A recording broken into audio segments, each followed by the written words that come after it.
So, some of the folk that we've looked at up until now, Deborah, the warrior.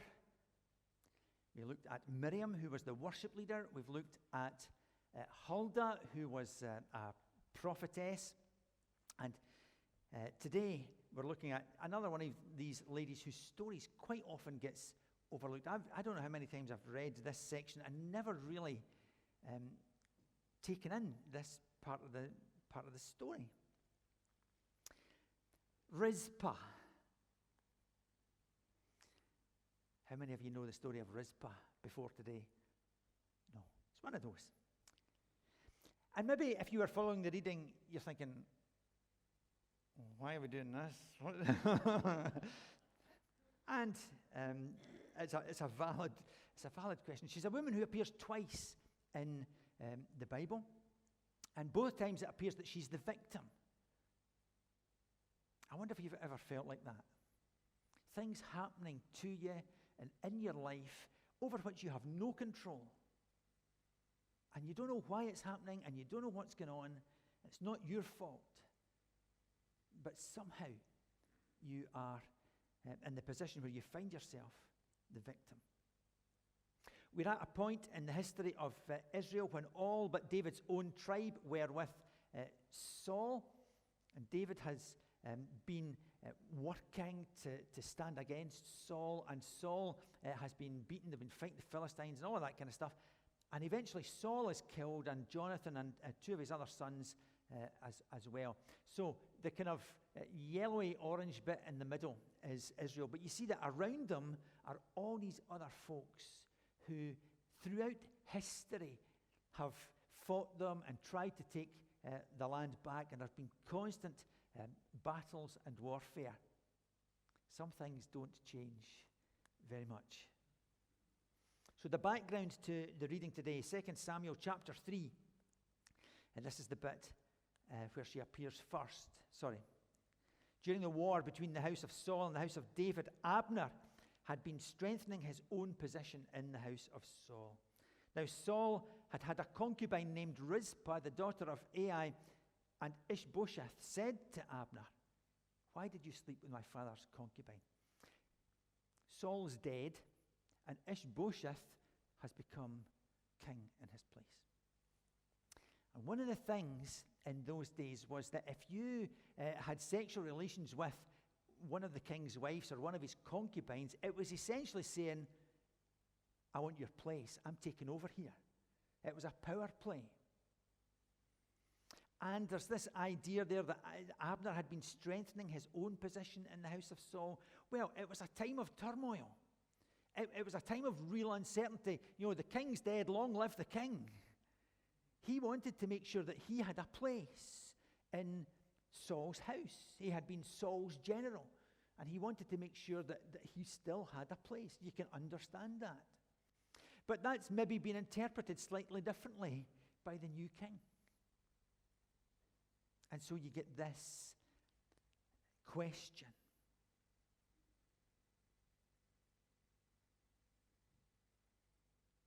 But is Abner really attempting to take his place? Is he really attempting to become king? Because he vigorously denies that he has been anywhere near Rizpah and says it's not true. And this incident actually makes Abner change sides. He is so incensed by what happens that he says, "That's it. I've done all of this stuff for your father. I've worked for him. I've served him. I've led his army. But you know what? Now I'm going to take all I know and all I've got, and I'm going to go to David." And he took the tribes that had been fighting with Saul and united them under David. We don't actually know whether he had been with Rizpah. It doesn't tell us. It doesn't really matter whether he did or whether he didn't, because that accusation is enough to change the course of his life and the lives of the folks in Israel. It's even been suggested that Rizpah might have initiated the relationship because she finds herself in a place of uncertainty. What's her role going to be now that Saul has gone? And here's this fellow who's trying to put himself forward in the kingdom.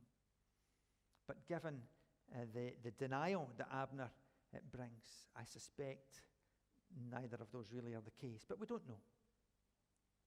In 2 Samuel 21:1, we heard this morning that there was a famine in the land. And Deuteronomy chapter 28 tells us that famine in Israel was often caused by God to chastise his people when they ran off and they worshipped other gods and they didn't do what they were told. Famine was God's way of bringing them back. And so here they've had 3 years' worth of famine in Israel.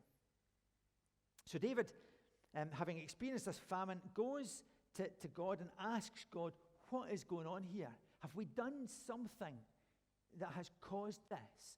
And what do we do in order to get out of it?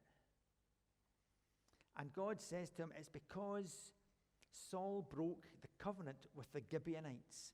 Now that story comes in Joshua chapter 9, verses 3 to 27. And it's about 400 years earlier. The Gibeonites, they lived in Canaan before the Israelites came. And they were one of the groups of people that the Israelites had been told to get rid of and to clear the land because they were to live there instead.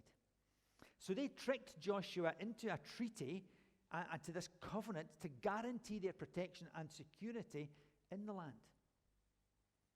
They made out that they were foreigners coming to find out about God, when actually they were really close neighbors. And they were due to be kicked out of the land. And they duped Joshua. And Joshua gave his promise.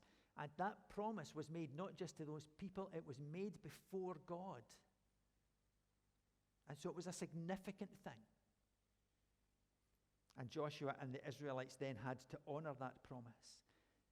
And then Saul comes along 400 years later, and he breaks the treaty. He begins to destroy and exterminate the Gibeonites from Israel. And verse 2 of our reading says that his motivation was zeal for the children of Israel. There are some lessons from the behavior of Saul before we get to Rizpah. Righteous zeal for God is often the motivation of heroic faith. How many stories do you read of people who go out and do amazing things for God? Because they're sold out to God. You know, Corrie ten Boom, through all of this stuff, because she loved God. You get loads of people who sell out, who go all out for God. And you need that kind of passion for God to be able to serve him in that way. But you can also get it really badly wrong in your zeal for God. Saul's zeal may have expressed this desire to protect the people of Israel. But actually, what he did was wrong. So you can't always trust that passion that you see in yourself for another people. Paul in Romans 10, 1 and 2 says, brothers and sisters, my heart's desire and prayer to God for the Israelites is that they might be saved. For I can testify about them that they are zealous for God. They're passionate, they're hungry for God. But that passion and hunger is not based on knowledge. They don't actually know God. And they don't know Jesus.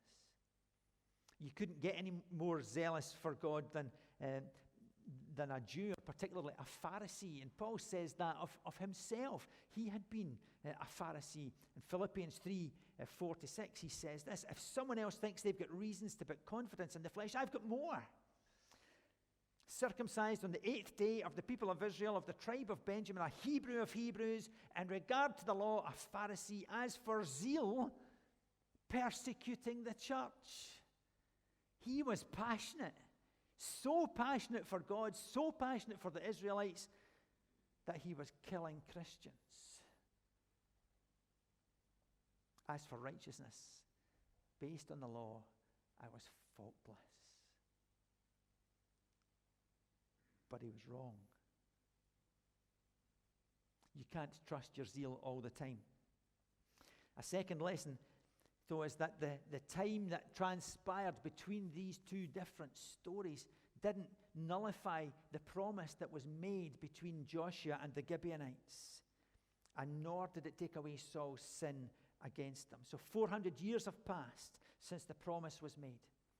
And we don't know how many years it is since Saul started to kill them. But now the people of Israel are suffering because of what Saul has done. The time in between didn't make any difference.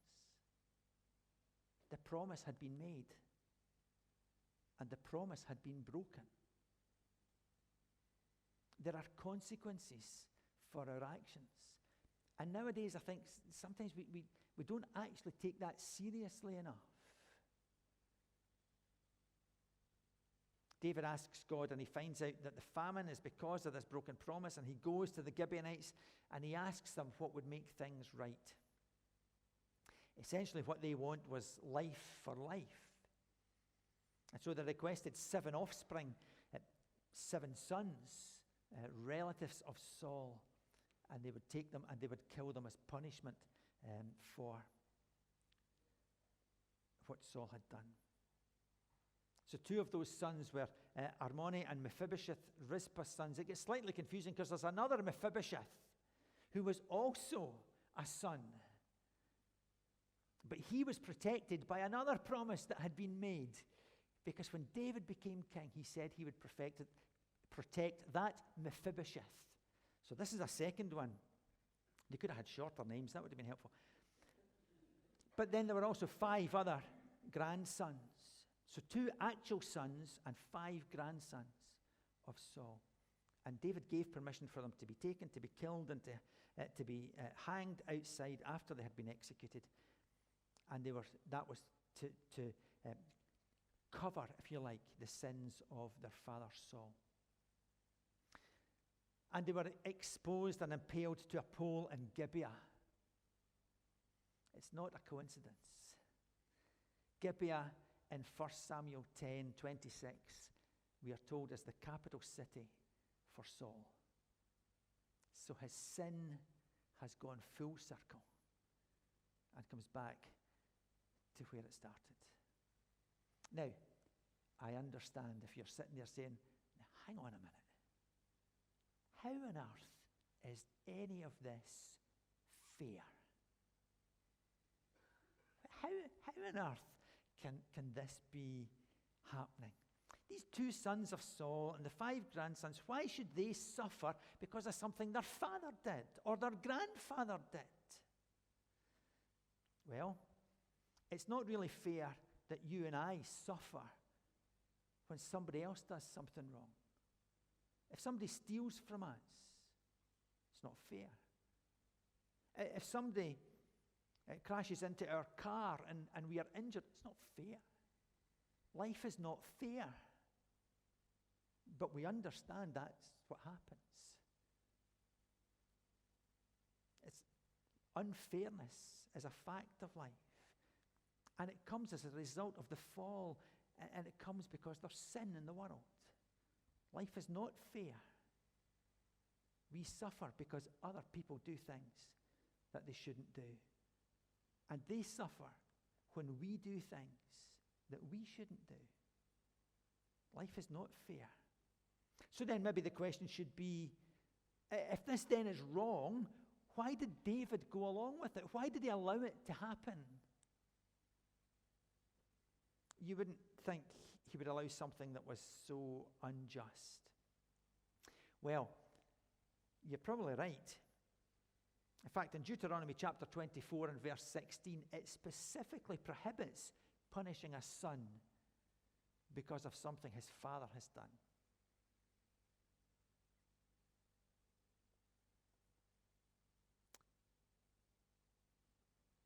We never find in this story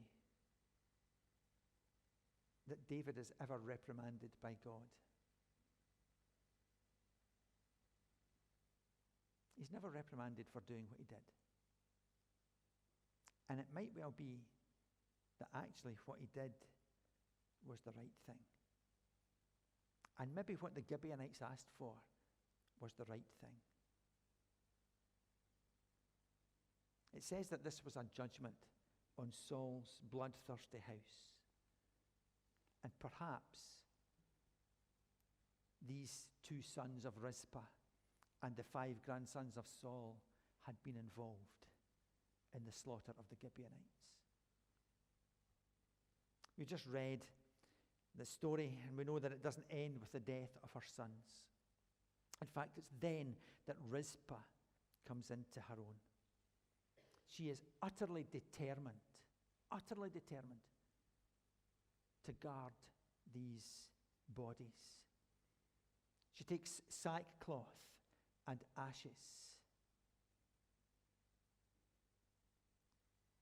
Sackcloth is a sign of grief. It's also a sign of repentance.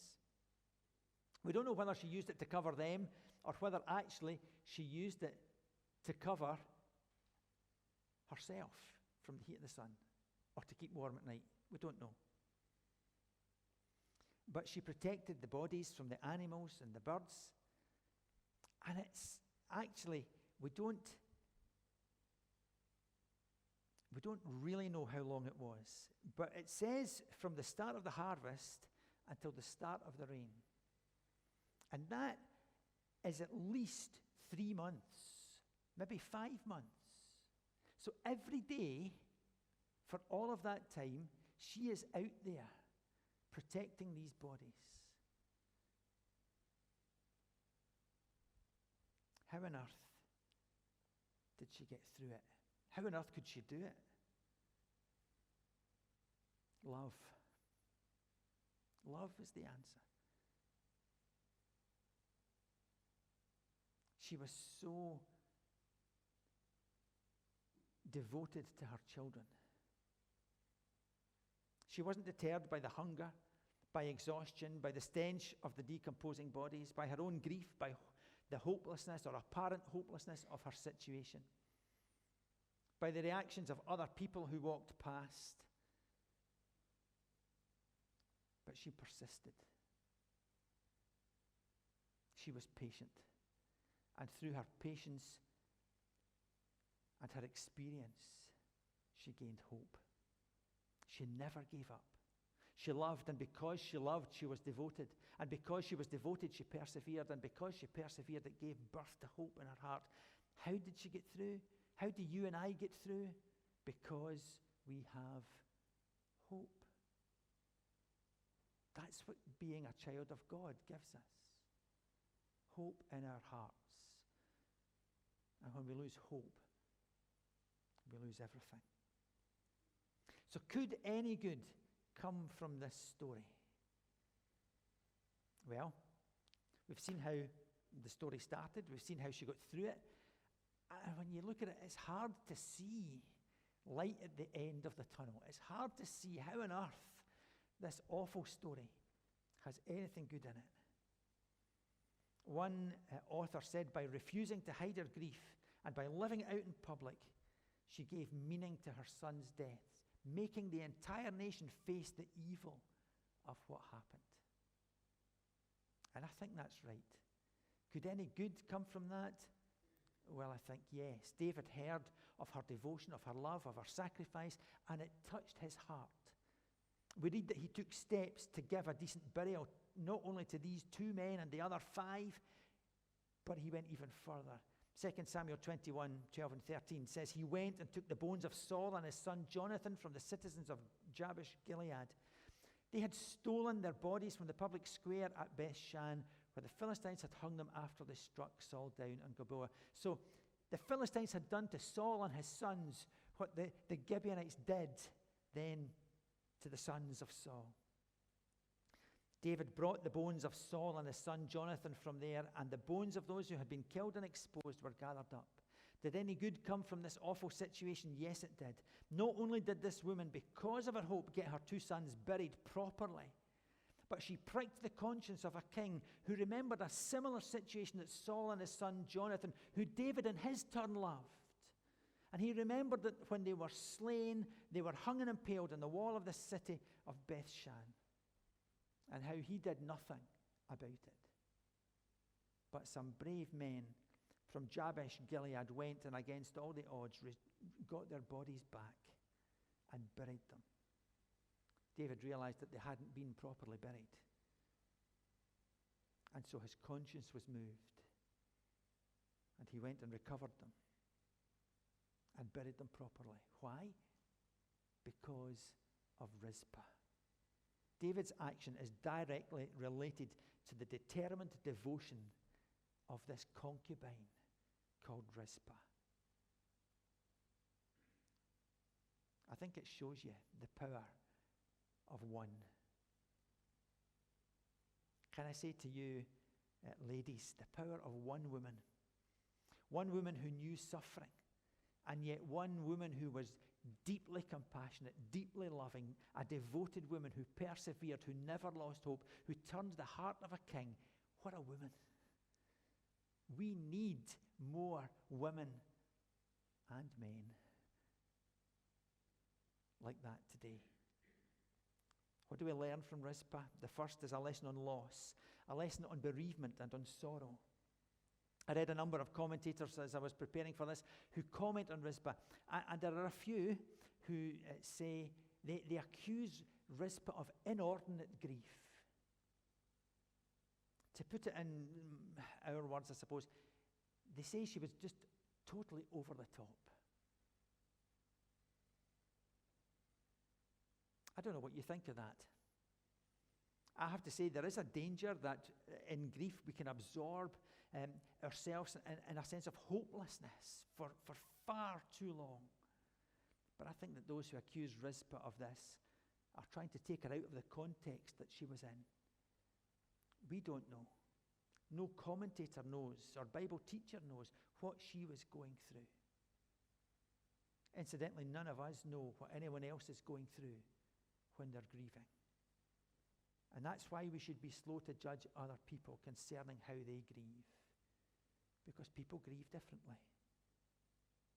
Don't be like some of those people who think that after a few weeks you should be getting over it and everything should be fine and you just get on. That's okay for some people, but not for everybody.